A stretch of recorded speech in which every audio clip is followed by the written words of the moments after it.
તો તરફ સુરતમાં ગાર્બેજ કલેક્શન ટીમની સરાહનીય કામગીરી જોવા મળી। કચરાના ઢગલામાં મળેલા સોનાના દાગીના જમા કરાવ્યા। ગાર્બેજ ટીમે દાગીના પૂર્ણા વોર્ડ ઓફિસમાં જમા કરાવ્યા। દાગીના મૂળ માલિકને પરત મળે તે માટે સરાહનીય કામગીરી કરવામાં આવી છે। વોર્ડ ઓફિસ દ્વારા મૂળ માલિકની શોધ કરવામાં આવી રહી છે। મૂળ માલિક ન મળતા દાગીના પૂર્ણા પોલીસમાં જમા કરાવવામાં આવ્યા।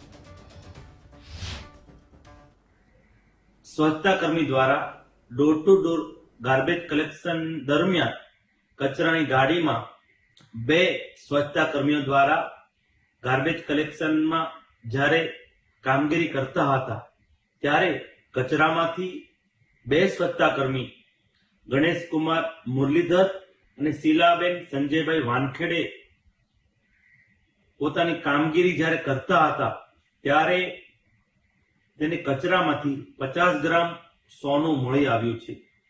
મળ્યું આવ્યું ત્યારે તે વિસ્તારના એસઆઈ અને અધિકારીઓને તે લોકોએ જાણ કરી અને જે વિસ્તારમાં door to door garbage collection કરે છે વિસ્તારમાં પૂછ્યું બધાને, પણ એના મૂળ માલિક મળ્યા નથી। આજે સુરતના સ્વચ્છતા કર્મીઓએ માનવતા પણ મહેકાવી છે। આજે સુરતની મેયર ઓફિસે તમામ બંને ભાઈ અને બહેનને અમે સુરતની પદાધિકારી ટીમ દ્વારા સન્માનિત કર્યા અને પ્રોત્સાહિત કર્યા।